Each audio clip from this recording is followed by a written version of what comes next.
नमस्कार. अध्याय क्रमांक 2, ओवी क्रमांक 162 ते 169. समजते ना सारे तुझ, तरी का करीसी खेद, असूनही तू समंजस, वेड्याचे का सोंग. उलट पक्षी करता विचार, दाखले तुझ देतो आणिक, होशील मग तू दुःखमुक्त, शोकाचे मग निराकरण. जीव जन्माच्या आधीच सारे होते निराकार, जन्मा येता कोणी जीव, आले त्यास मूर्त रूप. पावतो जेव्हा जीवनाश, वेगळे न काही निसंशय, घेई तो सहज आपोआप, आपुले अव्यक्त रूप. मधले हे जे व्यक्त रूप, निद्रे मधले जणू ते स्वप्न, चैतन्याचा जगदाकार, मोहमय. शांत संथ ऐसे जड, स्पर्श करिता त्यास पवन, भासते ते तरंग स्वरूप, तसेच सोन्याचे अलंकार. सर्व सृष्टीचा आकार, मायावी तो असे समज, जैसे त्या अंबरास मेघ करीती आच्छादित. मुळातच जो आभास, तयासाठी काय दुःख, चैतन्य जे विकारहीन, चित्तास राहो त्याचा शोध.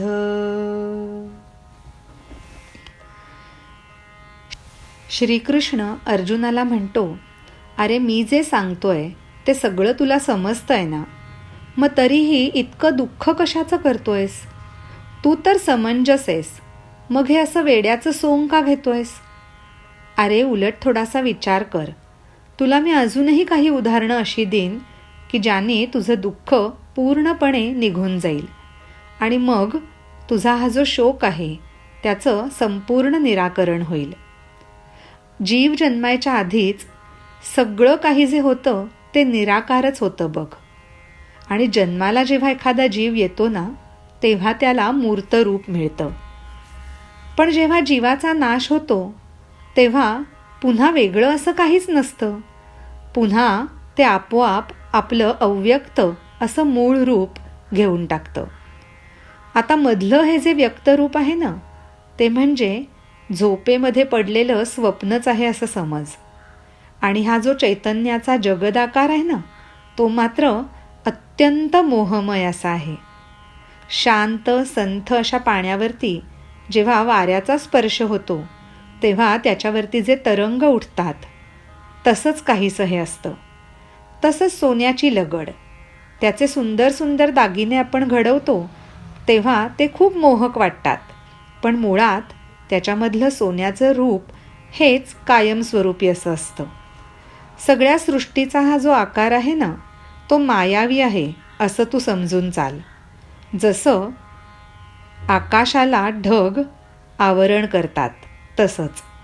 आणि मुळातच जो आभास आहे त्याचं कसलं आलंय दुःख, आणि जे चैतन्य आहे ते तर विकाररहित आहे, त्याला कसलंच दुःख नाही, त्याला कसलाच त्रास नाही. आणि त्याच चैतन्याचा आपल्या मनाने नेहमी नेहमी शोध घ्यावा. अध्याय क्रमांक 2, ओवी क्रमांक 162 ते 169. धन्यवाद. नमस्कार. अध्याय क्रमांक 2, ओवी क्रमांक 170 ते 177. चैतन्य प्राप्तीची तळमळ संतांची या अंतरात,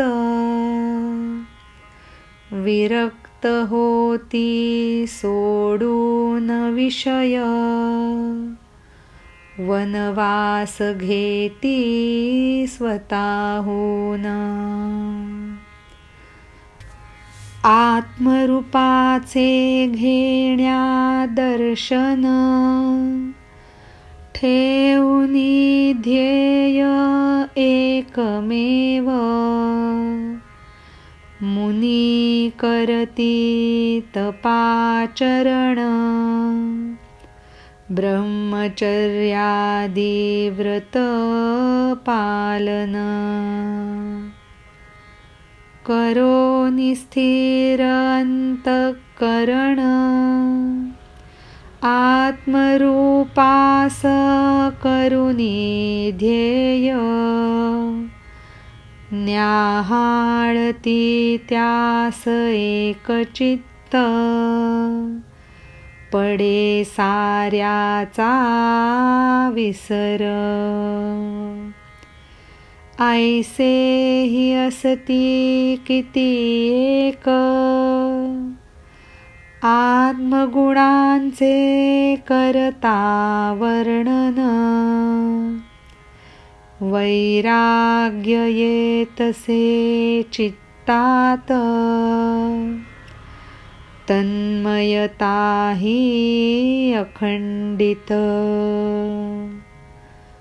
स्वरूपाचे करता श्रवण,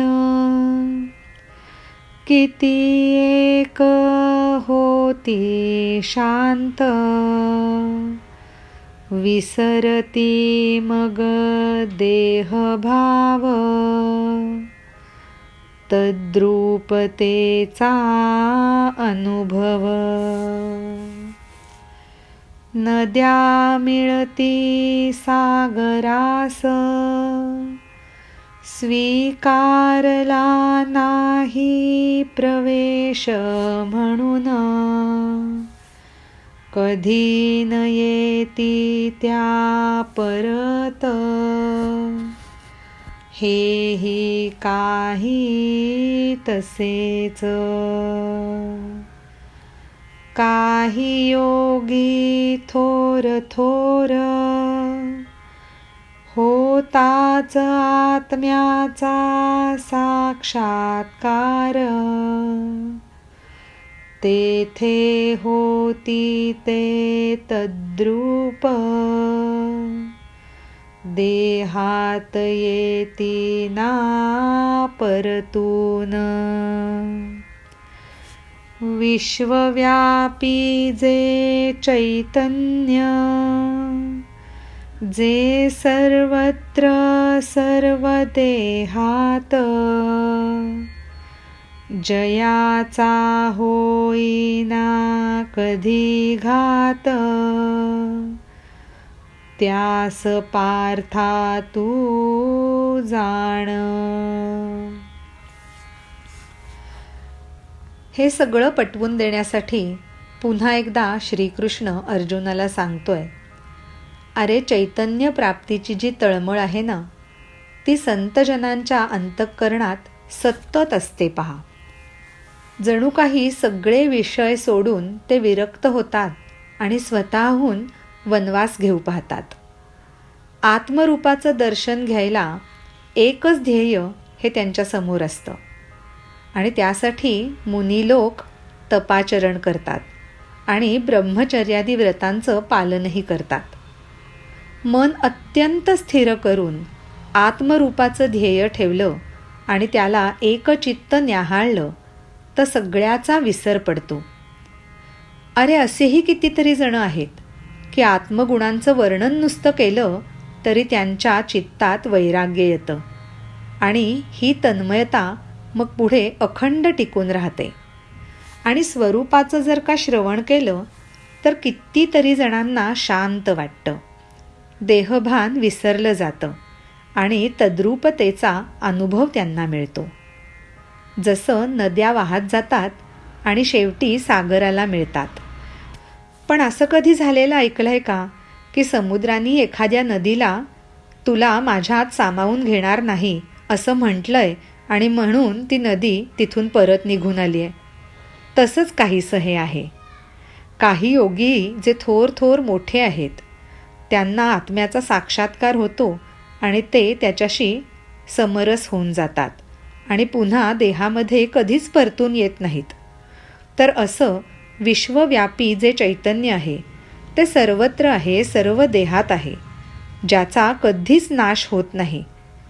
तर हे तू पूर्णपणे समजून घ्यावंस.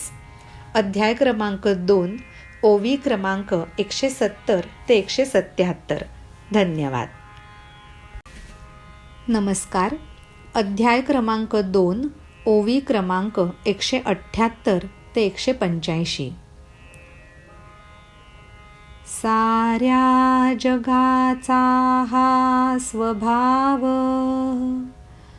उत्पन्न होते जे जे येथ, नाश पावे निश्चितच, एवढा का त्याचा शोक. मी मानसी विचार करता, कान पटते हे तुझिया चित्ता, शोक तुझा हारे पार्था, विपरीत परिणाम त्याचा. का करसी तू विचार ऐसा, मनात काय हे घेऊन बसला, आपणास जो तारणारा, धर्म तू विसरलास कैसा. कौरवांचे या होवो काही, तुझवर येवो आपत्ती, या युगाची होवो समाप्ती, काय करावे आपण त्यासी. धर्म आपापला जास त्यास, सोडून नाही देता येत, असे होऊनी दयार्णव, जाशील का तू तरुण.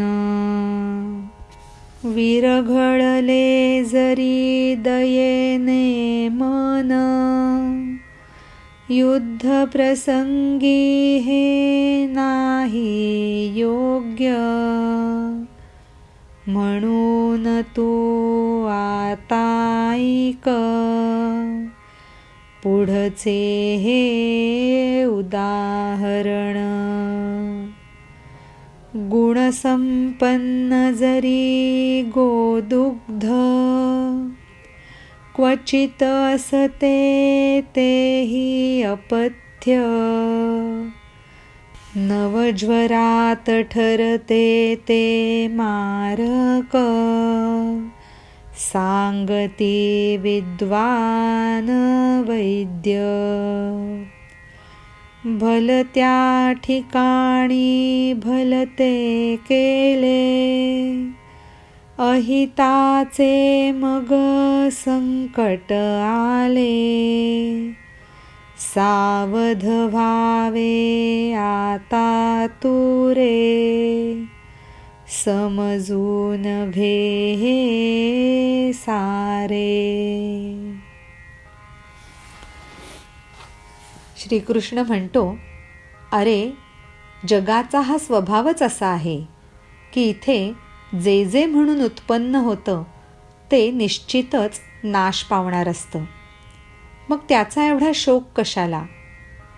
मी माझ्या मनामध्ये असा विचार करतोय की मी हे इतकं सगळं तुला सांगतोय आणि तुला अजिबात पटत नाही आहे. अरे तुझा हा जो शोक आहे, हे जे दुःख आहे, त्याचा उलटाच परिणाम होईल बघ. तू असा का विचार करतोयस आणि हे काय तू मनामध्ये घेऊन बसलायस? अरे आपल्याला तारणारा आपला जो क्षत्रिय धर्म आहे ना, तो तू कसा काय विसरतोयस?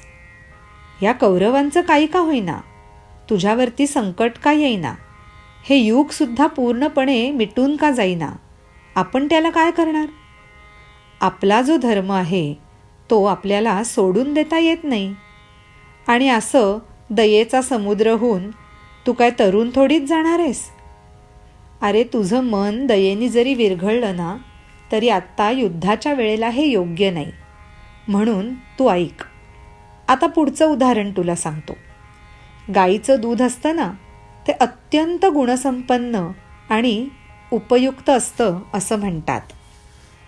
पण कधीकधी ते सुद्धा अपथ्य ठरू शकतं. तुला माहिती आहे का, विद्वान वैद्य सांगतात की नवज्वरामध्ये गाईचं दूध हे मारकच ठरतं म्हणून. तर भलत्या ठिकाणी भलतं जर केलं आणि मग काहीतरी विपरीत होऊन बसलं तर? तेव्हा तू आता सावध हो, हे सगळं काही समजून घे. अध्याय क्रमांक 2, ओवी क्रमांक 178 ते 185. धन्यवाद. नमस्कार. अध्याय क्रमांक 2, ओवी क्रमांक 186 ते 193. कशास शोक हा अकारण, धर्माचे करता आचरण. कशास येईना बाध, धर्मच तुझसी तारिल. सरळ मार्गे करता गमन, अपाय कुठला नाही होत. हातात घेता प्रकाश दीप, लागतसे ना आपणा ठेच. तसे चिरे हे पार्थ, स्वधर्माची असता वागणूक. पूर्ण होती मग सहज, इच्छा साऱ्या. म्हणून हे तू ऐक, तुम्ही सारे क्षत्रिय. युद्धास नाही पर्याय, तेच तुम्हास उचित.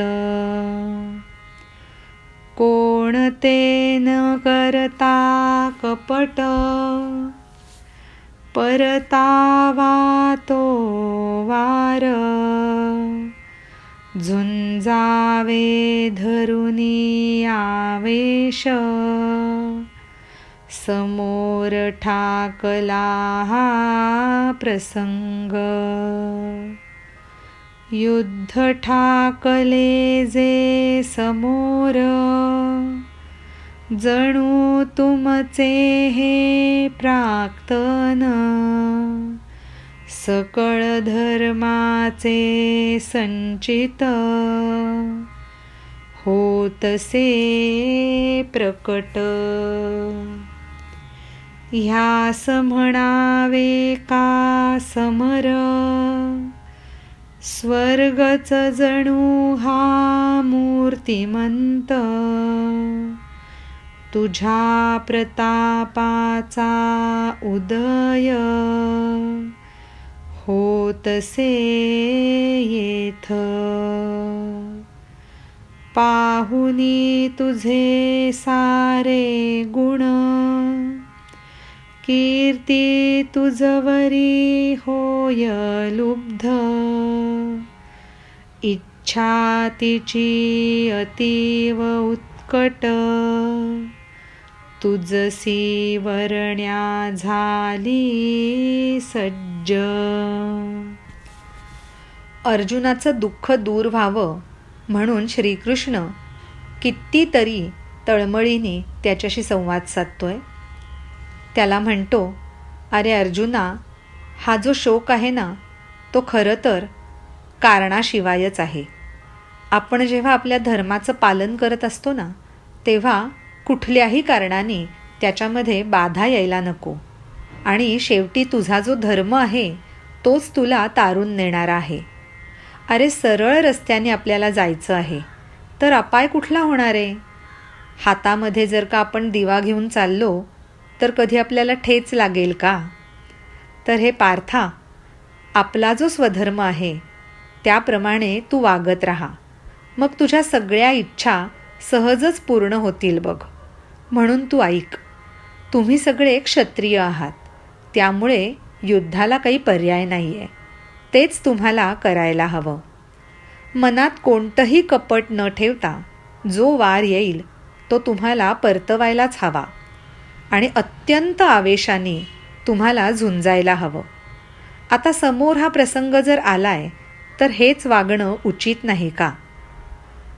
अरे हे जे समोर युद्ध उभं राहिलंय ना, ते म्हणजे तुमचं सगळ्यांचं प्राक्तन आहे आणि तुमच्या सर्व धर्माचं हे जणू काही संचित आहे आणि ते आता तुमच्या समोर येऊन ठाकलंय बघ.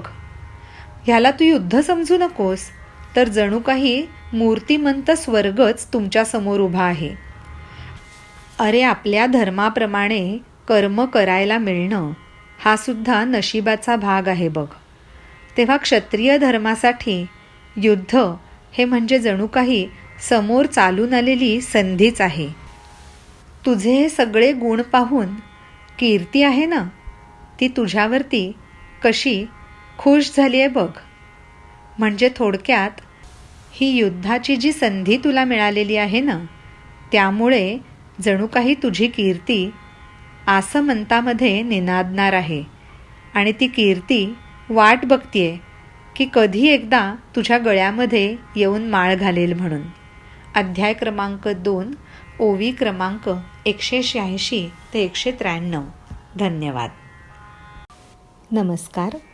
अध्याय क्रमांक 2, ओवी क्रमांक 194 ते 200.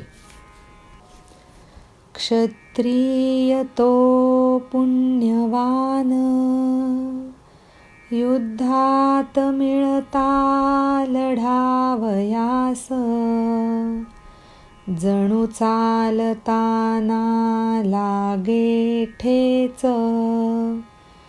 पाहता मिळावे अमोल रत्न,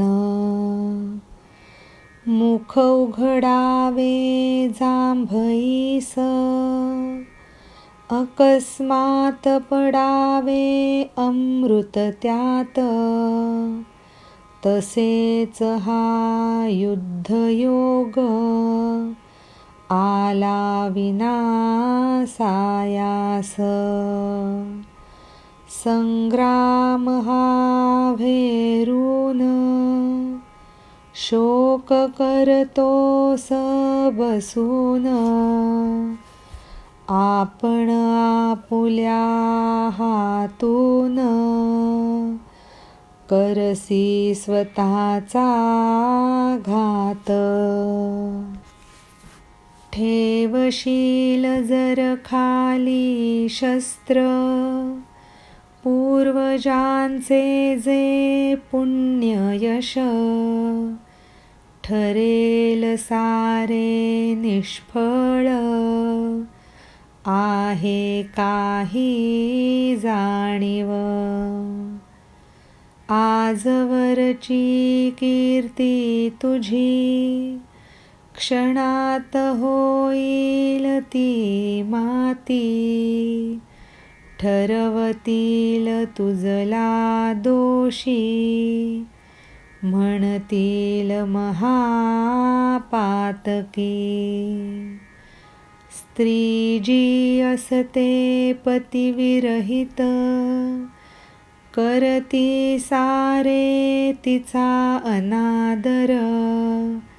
स्वधर्माचा जो करतो त्याग, त्याची दशाही तद्वत. रणांगणावर पडता प्रेत, गिधाडे लचके तोडतात. स्वधर्माचे न करता पालन, घेरतात महादोष. श्रीकृष्ण अर्जुनाला ही जाणीव करून देत असतो की तू क्षत्रियाच्या पोटी जन्माला आलेला आहेस आणि तोच क्षत्रिय पुण्यवान असतो ज्याला युद्धामध्ये लढायची संधी मिळते. जणू काही चालता चालता ठेच लागावी आणि खाली वाकून पाहावं तर पायाशी आलेलं जे असेल ते एखादं अमोल रत्नच असावं, इतकी ही मोठी संधी तुला प्राप्त झालेली आहे. सहज जांभई द्यायला म्हणून आपण तोंड उघडावं आणि आपल्याही नकळत अचानक आपल्या मुखामध्ये अमृत पडावं. तसाच हा युद्धाचा योग आहे जो कोणत्याही कष्टाशिवाय आलेला आहे. तेव्हा ही संधी तू कशासाठी सोडतोयस? अरे, या युद्धाला नकार देऊन दुःख करून तू स्वतःच्या हाताने स्वतःचा घात करतोयस हे लक्षात येतंय का तुझ्या? असं दुःख करत बसलास आणि तुझ्या हातातलं शस्त्र जर तू खाली ठेवून दिलंस तर आत्तापर्यंत तुझ्या पूर्वजांनी जे पुण्य कमावलंय, जे यश मिळवलंय ते सगळं निष्फळ जाईल ह्याची काही जाणीव आहे की नाही तुला? आत्तापर्यंतची तुझी कीर्ती बघता जे काही तू आत्तापर्यंत यशसंपन्न केलेलं आहेस त्याची एका क्षणात माती होईल आणि लोक शेवटी तुलाच दोष देतील आणि तुलाच महापातकी म्हणायला लागतील. तुला माहिती आहे का, जी पतिविरहित स्त्री असते सगळेच जण तिचा अनादर करतात. त्याप्रमाणेच स्वधर्माचा जो त्याग करतो ना त्याचीही तशीच काहीशी अवस्था होऊन जाते. रणांगणावरती जर एखादं प्रेत पडलं तर जरासुद्धा कालावधी न घालवता गिधाडं जमा होतात आणि त्या प्रेताचे लचके तोडायला लागतात. तसंच आपल्या धर्माचं जर आपण पालन केलं नाही ना तर मोठे मोठे दोष आपल्याला घेरून टाकतील बघ. अध्याय क्रमांक 2, ओवी क्रमांक 194 ते 200. धन्यवाद.